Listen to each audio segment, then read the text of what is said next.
大家午安。第3场语坛儿少保护员年龄验证即将开始。接下来邀请由台湾大学新闻研究所教授。Good afternoon. Welcome to our third session. And the moderator of this session is Professor Li Yun. Also, I would like to invite our distinguished guests to join us on stage.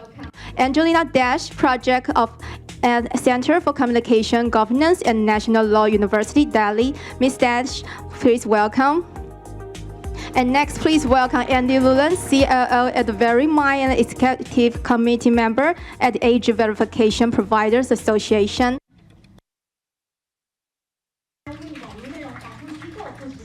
Next, we have Jun Liu, Deputy Executive Director of iWin. And finally, we have Philip Chua, the Director of APAC Public Policy Products, Meta.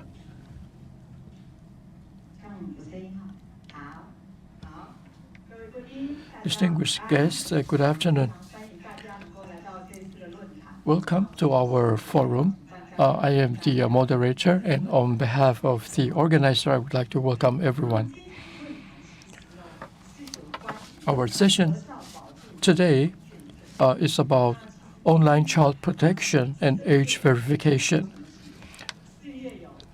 In Taiwan, April, right, is the month of Children's Day, and May is Mother's Day, and in August we have Father's Day. This is indeed a very festive occasion. Every family has parents and children. However, the most difficult issue in every family is how much time can a child spend online and what contents can the child view. I guess this is a debate ongoing in every family. Therefore, how do we solve these issues? How do we minimize the friction within a family? I think it's something that every family has to tackle on a daily basis. On the one hand, we hope that children will be able to use the internet because we want them to have equal rights. However, we are also afraid that the contents might be harmful. Therefore, how to safely use the internet is a very important issue. There are many countries in Asia, such as India, has developed an age verification scheme. There are also challenges that they face, and this is something that we hope to be able to learn from India. Of course, Taiwan has also done many things, taken different approaches, and our operators have also come up with very innovative solutions. We are very honored today to be able to invite representatives from India, from the UK, and also from Taiwan to talk about this issue.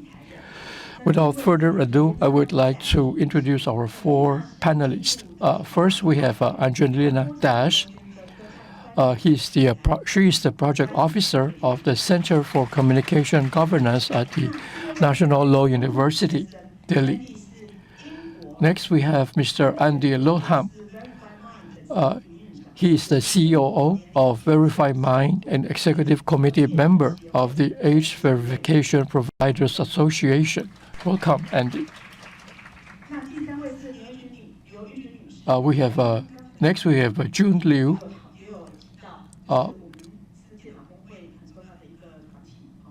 She is the Deputy Executive Director of iWin, which is a very important member of the Taipei Computer Association. And finally, we have Mr. Philip Chua. He is the Director of APAC Public Policy of Meta. Next, let us start our presentation. I will invite each of the panelists. I will give them 8 minutes each to share with us their insights. Let us start with Angelina. Thank you.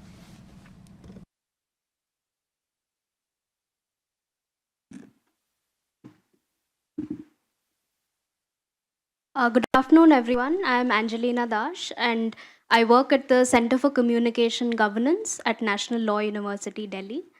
National Law University, Delhi is one of the leading law universities in India, and CCG, where I work, is a leading academic research center, and we undertake technology, law, and policy research based in India.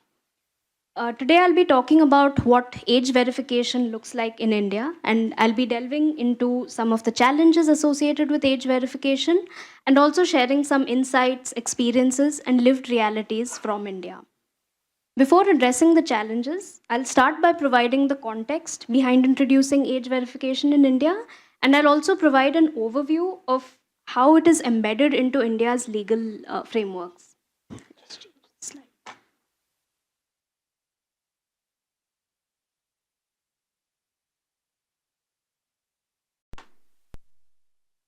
Right.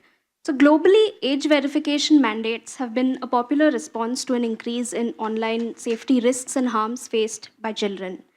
In India, in the absence of a dedicated legislation for online safety, legal provisions protecting users have broadly been quite fragmented. And specifically, when we think about children, online safety has predominantly been governed by legal provisions broadly relating to child pornography and online grooming.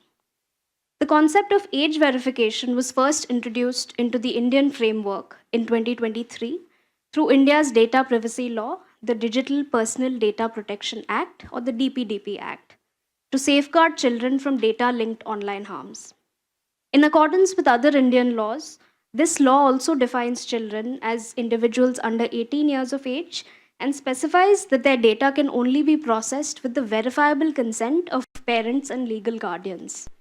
This provision may therefore be considered to comprise two key aspects. First, verifying if an individual is an adult, and second, confirming that they are a parent or a legal guardian. The government can also, of course, create certain exceptions for parental consent requirements for certain types and purposes of data processing. Although age verification was introduced through this law, there remained limited clarity on how it would be implemented in practice. This gap was addressed last year with the notification of the DPDP rules, which seek to operationalize the Parent Act. And the rules introduced a mechanism which is centered around the use of virtual tokens, which would establish identity and age and will be linked to digital lockers. More recently, amid developments such as countries like Australia coming out with a ban for social media for children and other jurisdictions also considering similar bans, we also have states within India which have been proposing something similar. So, for example, we have the states of Karnataka and Andhra Pradesh, which have been considering age thresholds of 16 and 13 years respectively. There are definitely several challenges with how these have been envisioned currently in India and within these states. And I'll be talking about this in a bit more detail in tomorrow's session, where we'll be looking at the implementation of online safety laws. But for the purpose of today's session, I think it's important that regardless of any of these other considerations also, the fact remains that age verification will still effectively remain an integral aspect of how these proposed social media bans will actually be operationalized. Now, age verification in India has also found a place in several sectoral laws that have been developed, such as online gaming laws. Last year, India introduced the Promotion and Regulation of Online Gaming Act, and the government quite recently notified the accompanying rules which seek to operationalize this Parent Act. And one aspect of these rules is that they specify certain safeguards for user safety, which includes age verification and age gating mechanisms, among, of course, other safety measures. Now, the purpose behind including this overview was to underscore how age verification in India is not situated within a single overarching online framework, but rather is dispersed across different regulatory domains, including data protection and several sectoral regimes. With that, we now come to the crux of the issue, which relates to the challenges associated with age verification. These challenges are primarily threefold, and 这包含是隐私的要求，还有我们关于技术安全的一些限制，还有父母同意相关的挑战。我们这一期首先是跟隐私有关的话，我们要去思考，我们有一些限制的，比方说你购买酒类的产品，而网络上的这些年龄确认呢，是 a manner that neither articulates the harms intended to be addressed nor the manner in which the harms will be mitigated. Research has also found that more effective mechanisms often contravene data protection principles, while less intrusive methods are typically less accurate. This is particularly relevant because there are also certain limitations of safeguards within the technical measures envisioned.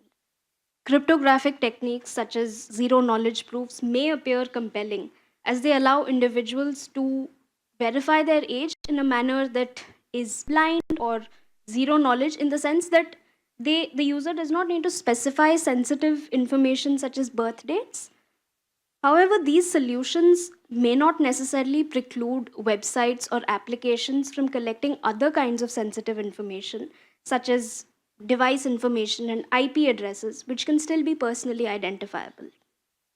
Moreover, many age verification systems can often lack transparency in relation to third-party data sharing, frequently limiting disclosures to generic categories of third parties without either identifying specific entities or detailing their privacy policies and technical safeguards.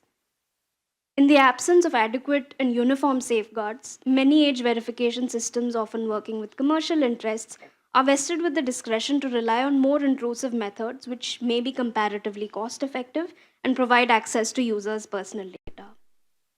Moreover, the lack of adequate safeguards embedded in the data protection framework can also foster harms stemming from data breaches.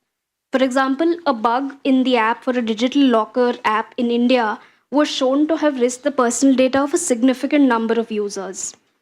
Given such issues, India's data protection framework should have specified the entities which are entrusted with issuing the previously mentioned virtual tokens and the criteria by which such decisions are made. Moreover, it is crucial to consider the practical realities in which these systems will operate in India. For instance, the usage of shared devices in Indian households can present very real challenges in ascertaining the age of users. Further, age verification as a mechanism also ignores challenges surrounding parental consent, which has a very close linkage with age verification in India. I'll now be briefly talking about the challenges surrounding parental consent, and first, of course, is in terms of constraints in obtaining free, specific, and informed consent from parents. A report from 2022 found that only 38% of Indian households are digitally literate, which can hinder the ability of parents to provide this free, specific, and informed consent. In fact, it's also often children who introduce their parents to digital platforms in India. Moreover, parents may also not always possess the experience or technical knowledge to make an informed decision. For example, a mainstream Bollywood actor in India, Akshay Kumar, raised awareness and took legal action when his daughter, then aged 13 years old, received requests for nude images on a popular gaming platform. The parents became aware of the situation when their daughter informed them. However, among the general population, generational disconnects can often mean that most parents are unaware of the kind of online harms that may occur on digital platforms such as social media or online gaming platforms. And children themselves may not always be fully equipped to understand the extent of the harms taking place. Which leads me to the next point, which is in terms of hindered privacy and autonomy for children. So age verification requirements also fail to consider situations in which decision-making around parental consent may not always be in the best interest of the child. And this is particularly so in the context of gender and other intersectional factors. Children increasingly rely on digital services for day-to-day activities as well as a medium of self-expression. And this is particularly true in the case of children from the LGBTQIA+ community. And while the internet exposes children to very actual harms, including online grooming, sexual content, and addiction, age-gating mechanisms can limit children's autonomy and self-development without fully mitigating the harms they seek to solve. It's therefore crucial that policies and legal frameworks safeguard the best interests of children in a manner that accounts for emerging technologies and is also situated within the context they seek to operate in. And that's all for today, but I've also shared some of my work and a QR code about information about my organization. It's also in the booklet, so please feel free. Thank you. Yeah, thank you. Thank you, Angelina. Yeah, thank you so much. Yeah. Angelina, 主要是 Angelina starts from the structure and how it operates and their challenges, including their operating challenges, and shared them with us. Next, we would like to invite Andy to talk about a practical aspect because he comes from the enterprise and he knows what they're really practicing in UK and what the possible solutions may be. Thank you, and hello to everyone in the room. It's great to be here. So, yes, I'm going to talk a little bit about what I think good age assurance or age verification deployment looks like. And I'll be doing that speaking with two hats on. So firstly, I'm COO at a solution provider. So we build age assurance technology, and we partner with lots of businesses around the world who need that solution. And I'm also sit on the executive committee of the Age Verification Providers Association, which is a global trade organization representing the industry. So I'll start just a little bit about Verify My. So we were founded in 2019, and we provide safety tech solutions across identity verification, AI and human-driven content moderation, consent management, but also our core product is age assurance. Our technology is deployed in, I think it's 45 different countries around the world, across the UK and Europe, North America, Latin America, Australia, and also in Asia, although I don't believe yet in Taiwan. So hopefully that's coming soon. And we work with businesses in lots of different sectors. So when I joined the business back in 2020, we primarily worked with commerce sites selling age-restricted products. So that could be tobacco or non-combustible tobacco. It could be alcohol. But now, because of the raft of age-related legislation that we've been speaking about today, we work with some of the biggest platforms in the world, including Google and YouTube, eBay, OnlyFans, and we also work with ALO, which is the group that owns adult sites such as Pornhub.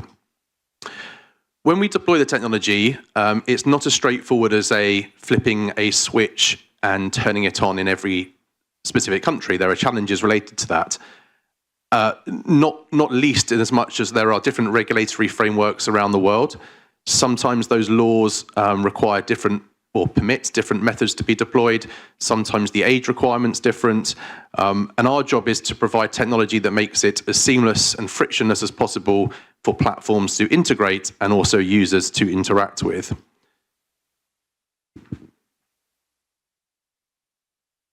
So how do we actually go about determining someone's age? So at Verify My, we offer 7 different age assurance methods. Some people will probably be very familiar with, and perhaps 1 or 2 less so. So we divide age assurance into 3 subcategories. So firstly, verification, which is linked to an actual date of birth. So most typically on an identity document like a passport or a driving license. We offer estimation methods, so facial age estimation, where we analyze users' biometrics, so in this case their face, to estimate the age. And then we have other inference methods that estimate or infer someone's age based on something else. So that can be done via a mobile phone number. Certain mobile phones have had their adult content block lifted. To do that, you have to prove your age. There might be a credit card. You need to be 18 to get a credit card. But it also can be done just through your email address, where we've built an AI model that can determine your age based on apps and websites that you've previously interacted or transacted with. Most of these methods work globally. There's a couple of local limitations based by data availability, but most of them are global. And I think the most important thing when we talk about age assurance or age verification is to differentiate it from identity verification. So to prove your age, you should do that anonymously. The platform doesn't need to know who you are. They just need to know that you are over the required age.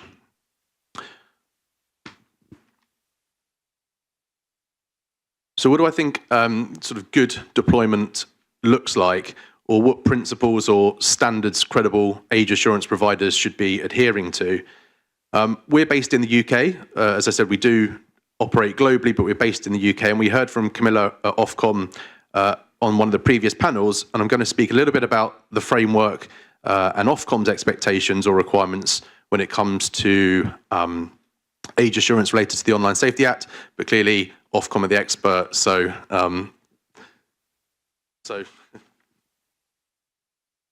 Ofcom, which I think is a really great approach, they have a principles-based approach that's technology neutral. They require age assurance solutions to be broadly four things. So firstly, technically accurate. Does the technology work? Is it highly accurate at determining someone's age? That's clearly important.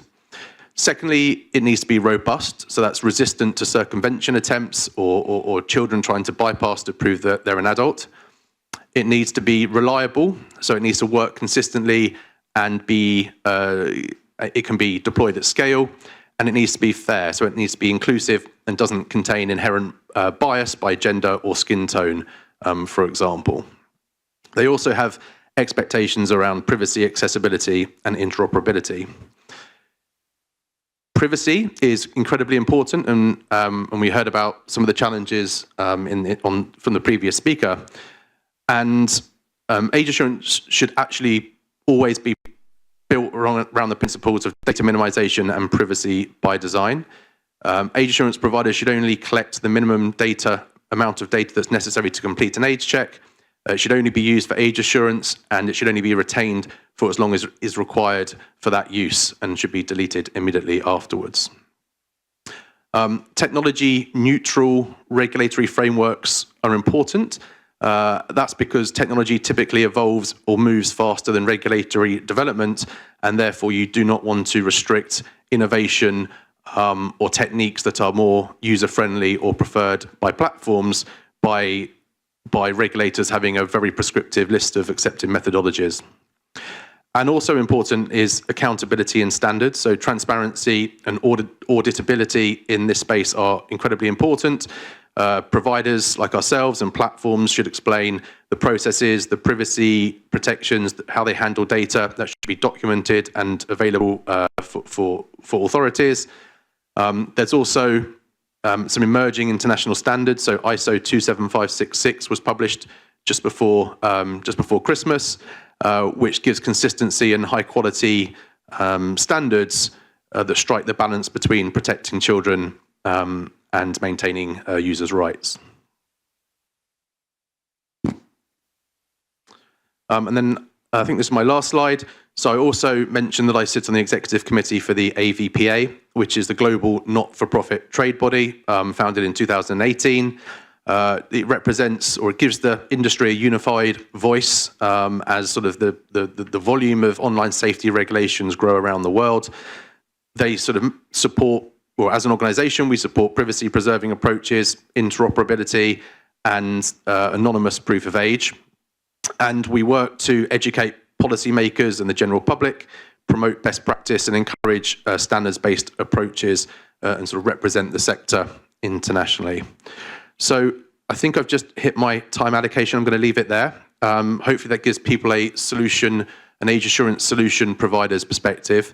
And yeah, age assurance doesn't have to be a trade-off between safety and privacy. It can be done without compromising either. Thank you. Thank you. Thank you, Andy. 谢谢 Andy 从 Thank you very much. So Andy talked to us from the legislation perspective. And what are the benefits? Next, I'd like to talk about Taiwan. Our next speaker, Jun Liu, will talk about child protection. What are the approaches taken by Taiwan? Yes, I'm very happy to be here. The most important topic for today is face verification. In my talk today, age verification is the basis of my talk. So I'd like to talk about age-appropriate online access. We have many friends. We have many guests from overseas. So I will just briefly introduce my organization. I come from iWin. It is actually the first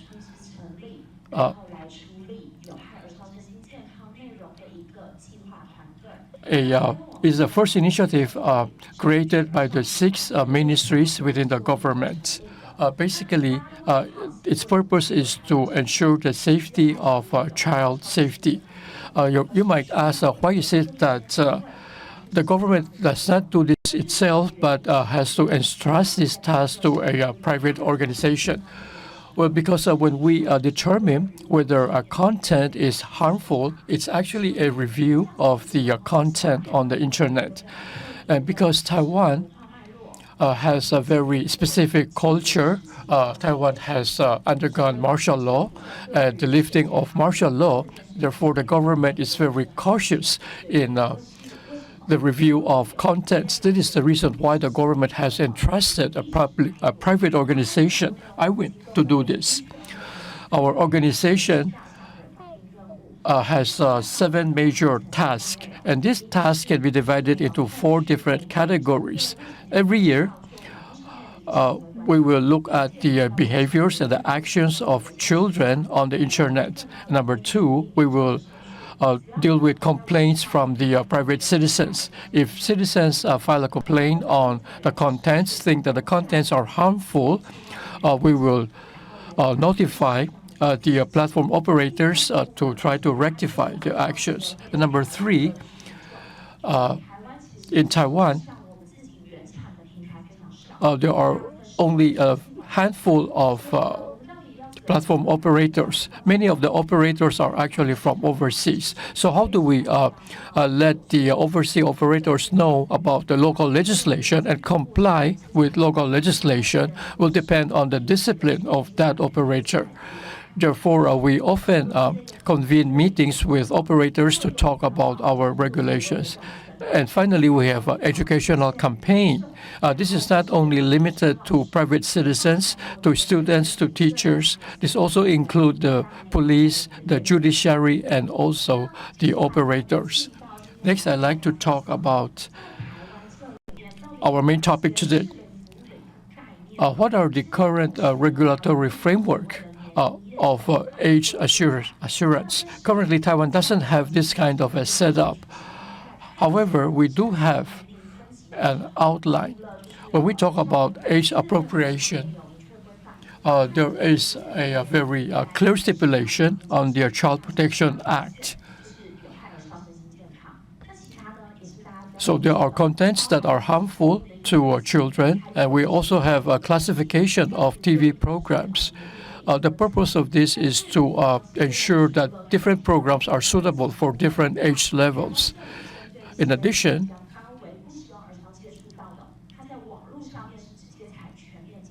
there are also contents that is banned on the internet. This is slightly different from age appropriate. Those are totally banned, is banned not only for children, but also for adults. For instance, the selling of e-cigarettes. In addition, these are the current laws and regulations in place in Taiwan. So we have content, we have age, and then we have high-risk control. However, there is no concrete stipulation on age appropriateness. Next, I'd like to talk about the situation in Taiwan. We don't have clear laws. Is the protection offered to children inadequate? This is where iWin comes in. About 4 years ago, we actually helped our judicial system to assist a adult platform. This adult platform was actually investigated by the prosecutor. The reason is because, in addition to providing adult films, there are also contents that are accessible to children. For instance, prostitution or other types of unlawful practices. It is because of this the prosecutor cracked down on this platform, and it is now contemplating whether to file lawsuits against this platform.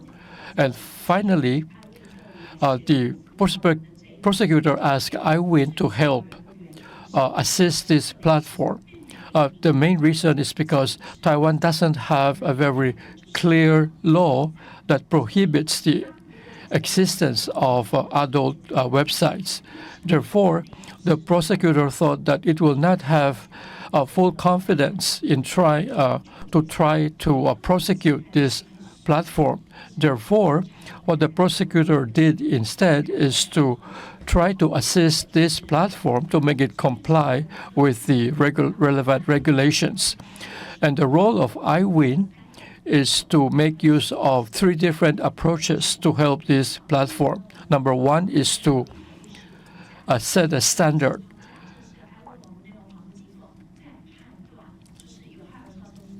So iWin will use the standard to determine whether it is harmful to children. This standard is based on more than 35 meetings with 42 stakeholders. This includes government policies, private organizations, and experts and scholars. We spent 1.5 years to set a standard. So we showed this standard to the platform operator, and we converted this standard into different matrices that can be assessed individually. Number 2, we put all of the services and also the content into our checklist. We want to see whether the internal assessment of the platform is adequate and whether the contents will comply with regulations. And finally, pertaining to all of the services and designs, we will look at whether they comply with regulations. And finally, we have 9 experts who will jointly determine whether the corrections or the rectifications made by SWAG is acceptable. And the final decisions will be made by the jury members. And then we have 8 who agree that the SWAG has made the adequate corrections and 1 who disagree.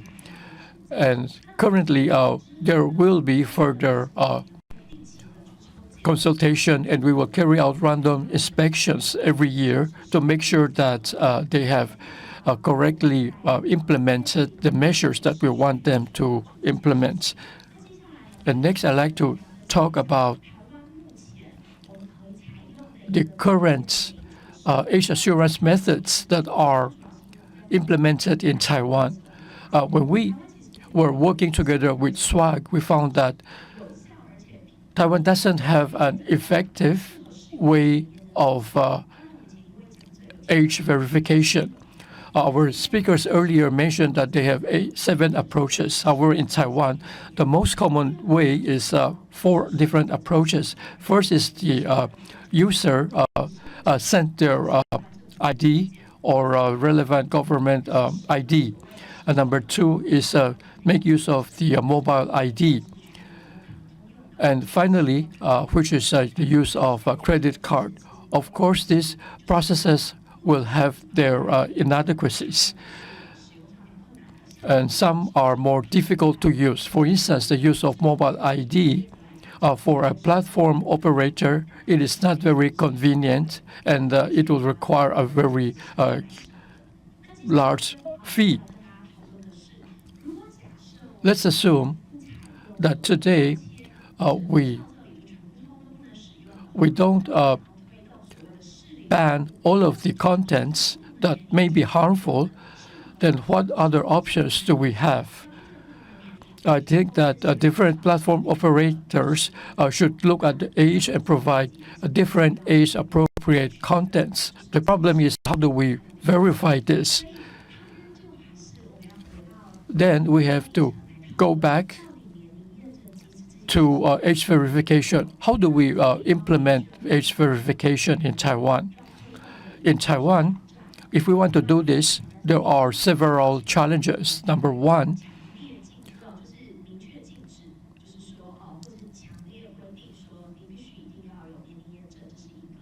we do not have laws that require age verification. And the laws verification process is still being discussed. There's no consensus on how to implement. Number two, we need to have a neutral and fair standard. Currently, there's a lack of consensus in this.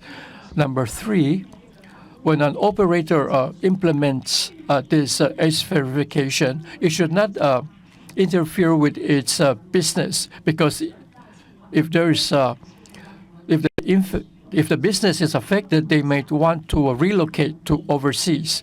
Therefore, we have to consider whether the implementation of age verification will affect business. We want to ensure that the operator will continue to have a market in Taiwan. And finally, many of the users are concerned whether their private data will be leaked if there is a age verification process. And number five, during implementation, which of the tasks should we provide assistance to the operators? Currently, there is a discussion of age appropriateness and also age verification.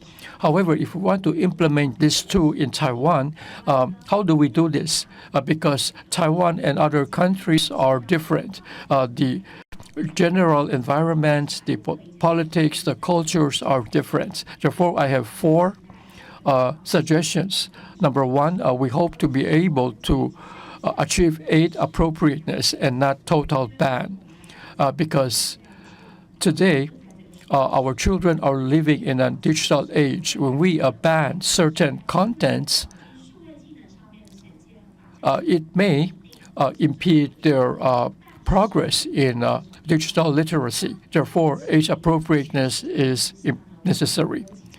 And under this, there are certain items, certain things that we cannot do. First, we do not want the user to register their real name. We only want to verify the age. We don't need their real names. We will not, number two, we will not limit the use by adults. It means that, in other words, children may not access a certain content, but it doesn't mean that adults will not be able to access these contents. Number three, we do not want to rely on a single technology. In other words, we want to make use of multiple technologies in order to achieve our goal. And finally, and also we think that this is most important,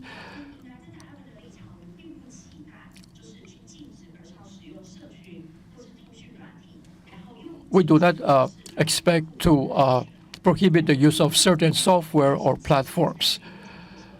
In addition, we want to be able to help with international organizations so that when we work together, we will be able to learn from them, and maybe they can also learn from some of the experiences in Taiwan, because there are many technology that are actually coming from Taiwan. Therefore, we hope to be able to make use of collaboration. And finally, the implementation of any legislation in the future should be flexible. We hope that we need to be able to assess the risk and also provide a safe harbor for the operators or a transition period for the operators. Otherwise, if we implement the laws immediately, the operators may not have enough time to make the necessary adjustments, and this may be harmful to the operators. And finally, if we want to implement age appropriateness, we hope to be able to establish a technical verification process, and so that the technology may be tested in a very safe space, and then By doing so, we will be able to develop our own age verification system and age appropriateness system in Taiwan in order to ensure the safety of our children, to build a safer cyberspace for our children. Thank you. Thank you, Yijing, for sharing with us. Without the policy and the regulation in place, IWIN as an NGO or a private organization has dedicated great efforts. To take one step will require many working meetings, so it's a real feat. We notice that we have a lot of young people among us today. It really matters a lot to all of you. It's very concerning yourself. In the past, you may have your parents tell you you can't see this, you can't watch that. So we hope to receive a lot of feedback from the younger generation. We have a system that allows everyone to post your question. We hope that we will save some time for a QA that will allow you to raise your questions. And finally, Meta is something that everybody uses a lot. In the past, we watched news on Meta, we use IG, we use Threads. So we use Meta a lot. And in terms of youth safety, what has Meta done? And what is the age-appropriate service here? Everybody, and I think just let me quickly introduce myself. My name is Philip Chua. I'm a regional policy director for Meta and focus on the products that we are building for the communities that we serve. And I take the hint very clearly. I will stick within 8 minutes. I'm looking forward to engaging everyone in conversation in the room and especially hearing from some of the younger voices at the back. In order to keep within the 8 minutes, let me just quickly do a quick call. I have a handout here with some of the details on what I'm going to talk about in a minute. And we're going to be distributing that outside the room. And so if you would like to find out more about what we've been doing, or if you would like to have a longer conversation, looking forward to hanging out and exchanging views outside the room. Let me spend the 7.5 minutes I have, I think, focused on talking about 3 things today. I want to talk a little bit about what we've been doing all this while. I want to talk a little bit about where we currently are in terms of age assurance as one of the slightly bigger platforms that are operating in society today. And then maybe spend a bit of time talking about, at least from our perspective, what we think the next steps could look like, really to kind of address what June has been speaking to in really ensuring an age-appropriate experience for young people wherever they are on the internet. And I think that's a great place to start actually with what June said, because when we think about age verification and we think about age assurance approaches, what she has said is the foundation for the broader safety of the ecosystem and the experiences that we expect young people to be able to have. And I think on my end, the way I would frame this is that this is also a means to an end. Fundamentally, we're talking about getting a better understanding of age so that we can deliver an age-appropriate experience, so that we can ensure that it's a safe experience and an appropriate one for a young person. And I think that's where, to address what Prof. Lin had been saying at the start, I think one thing that's been humbling for us at Meta is that this has been an area where we have been proactive, not reactive. I remember the days starting out in the tech sector where you could only report and block accounts, and we are manually labeling individual pieces of content. And clearly, we are in a very different space today across the whole ecosystem. Thankfully, partly due to scrutiny, I think partly due to the stakes on the table here to really ensure that the platforms are used and will only be used by people who actually feel safe and comfortable there, and work continues. For us, this has been a process here of multiple years of consultation, multiple years of hearing from younger voices, hearing from families, and hearing from experts, many of whom are present in this room. And I think at this point in 2026, the way we think about the concerns that have been raised to us really cluster around 3 buckets. I think there's an overall concern from families about what kind of contact or interactions my teens are receiving. There is a concern here around the type of content that my teen can see. And then more broadly, I think issues and questions about whether time is being spent meaningfully and whether there's a better way to manage how, even in a generation of digital natives, the split between real-life priorities and online experiences is a sustainable and a balanced one. And for us, I think one of the answers that we have tried to do here over the past 2 years has been teen accounts. Teen accounts basically is a new account experience for anybody under the age of 18. As long as you are 18 on Facebook, Instagram, Messenger, and Threads in Taiwan, we have shifted your experience to a more restrictive one across those 3 buckets of concerns that parents have raised to us. And that means in the first instance that your account as a teen is a private account by default. It also means that adults cannot initiate a conversation with you as a teen unless you're already following or you're in an existing conversation with them. It means that we first started out ensuring that any recommended content you get is an age-appropriate one. And now this week, we have made improvements to ensure that all content you see as a teen is something that is revamped and in line with 13+ movie ratings criteria, as well as parental feedback. And then last but not least, from a time management perspective, I think what we have tried to do here is on a daily basis, sending you reminders to do something else after 60 minutes, muting all notifications after hours, and really ensuring that if a parent so decides, they can entirely block the app for days, for hours of the days, in a way that's suitable for the teen's offline life. And that's where for us, I think over really looking at those 3 concerns and with the revamp that we've done this week to ensure that that 13+ experience is there, I think that speaks to what some on this stage have really called for. How can we ensure that it's an age-appropriate experience? How can we ensure that it's something that balances teen rights and teens' expectations for autonomy, but at the same time making sure that we as a society err on the side of caution? We as a society temper some of the, I think, a bit of the learning journey and the risk appetite that some of the younger members of our community may have. All of that hinges on really having a robust understanding of age. For us, we collect age, we accept reporting for underage accounts. We have been building age classifiers to be able to predict and estimate with a good level of accuracy whether an account belongs to an adult or a minor. And on that basis, really ensuring that we are delivering an experience that is appropriate for that person's age, whether by the age that they declared to us or the age that we have subsequently verified or estimated using AI methods. And if I may humbly say so, I think this posture that you have represents the few things that several other guests have already spoken to, which is that this is hard. There are many interests here and many equities here to balance against, including privacy, data minimization, etc. And this menu of options or this risk-based approach, in a sense, maybe represents what one of the biggest companies who is able to invest in safety is able to do. And even then, we'll be the first to say that this is imperfect. And this continues to be, I think, as June mentioned, an area that requires more discussion, an area where technology needs to get better, but more importantly, an area where there needs to be a bit of a consensus about not just what and how age assurance can be done, but I think also when. And I think this is where I want to just spend the last couple of minutes to talk a little bit about what we think next steps could look like.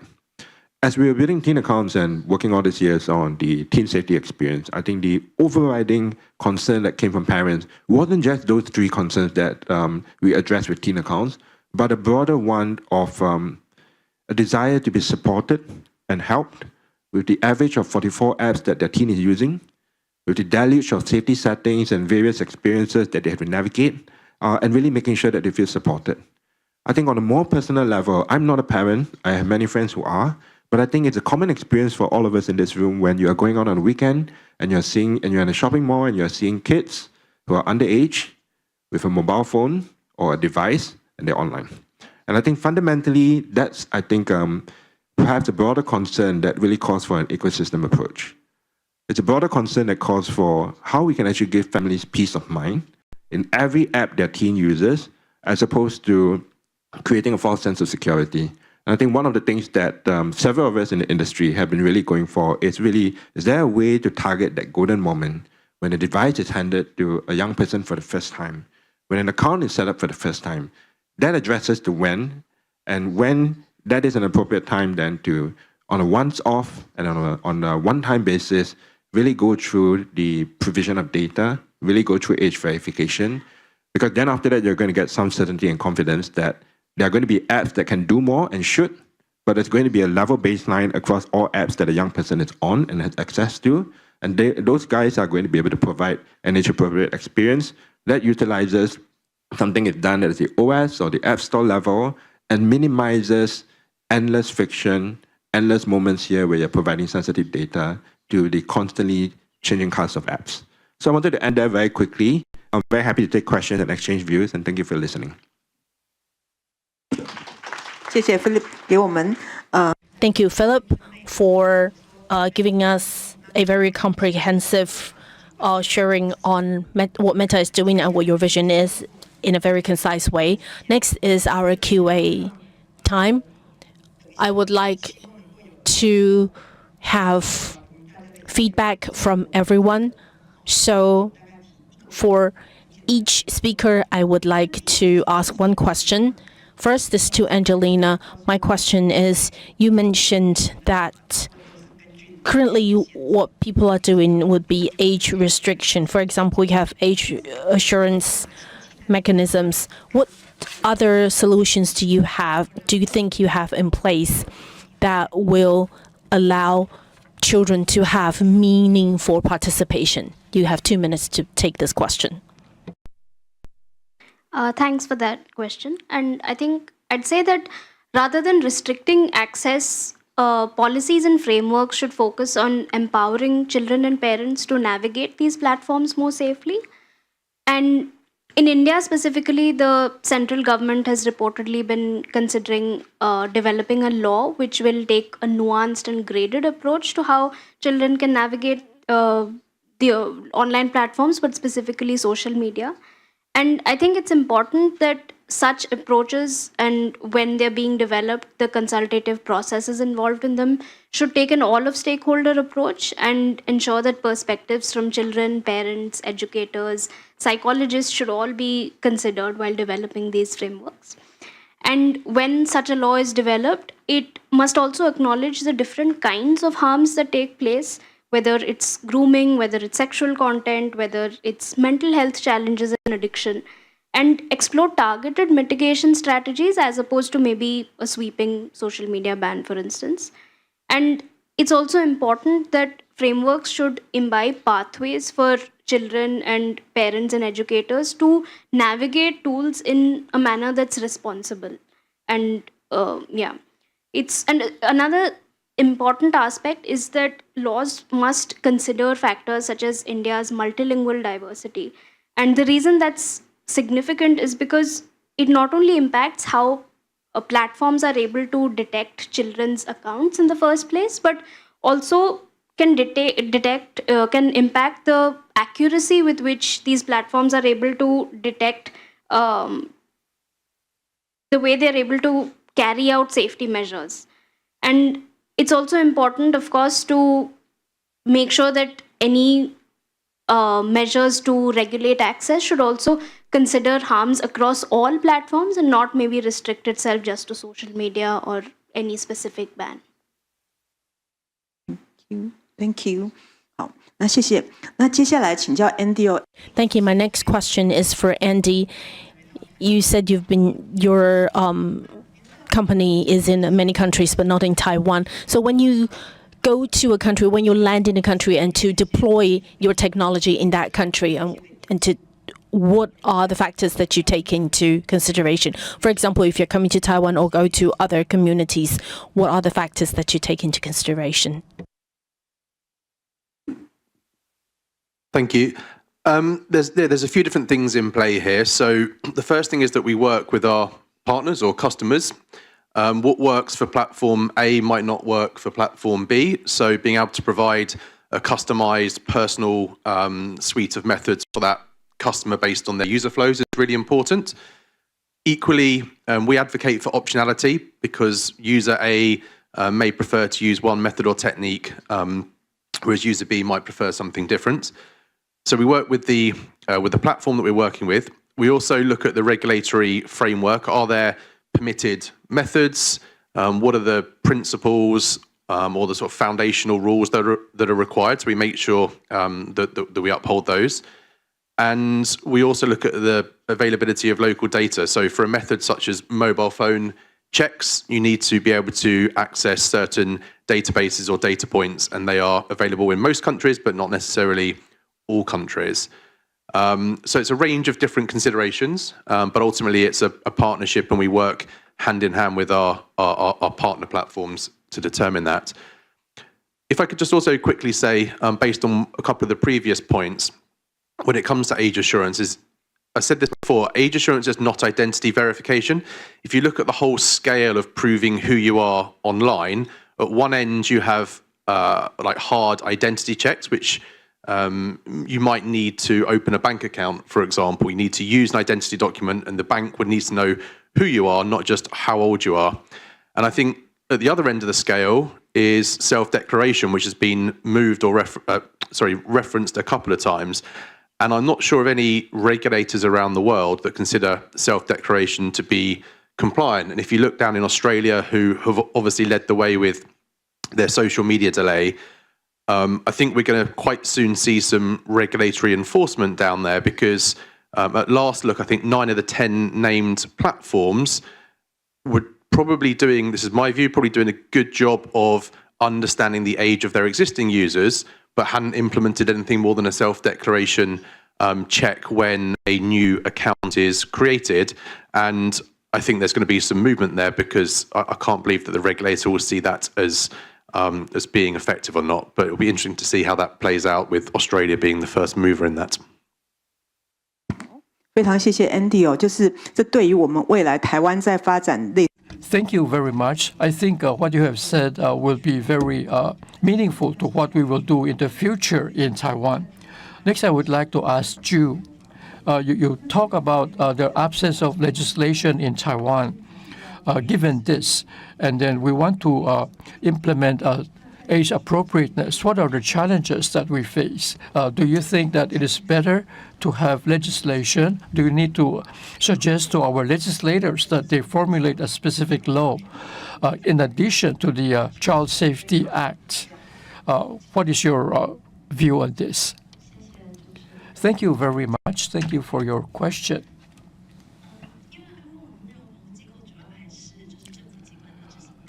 IWIN is basically an implementation arm. When we talk about legislation, I think this will depend on our competent authority. However, from our standpoint, just for merely discussion purposes, the necessary legislation, I think we need to have a foundation, because after the legislation is in place, for the businesses, they will be able to know what are the things that they need to comply with. I think the difference here is that how detailed should the legislation be. We mentioned age appropriateness in Taiwan. There are numerous challenges. We have a legislation in place. This is our basis. It will not only provide a safe harbor for our operators, it should also be flexible, because we cannot have one law that fits all industries, because different industries will provide different kinds of services, and the age appropriateness of their services will be different.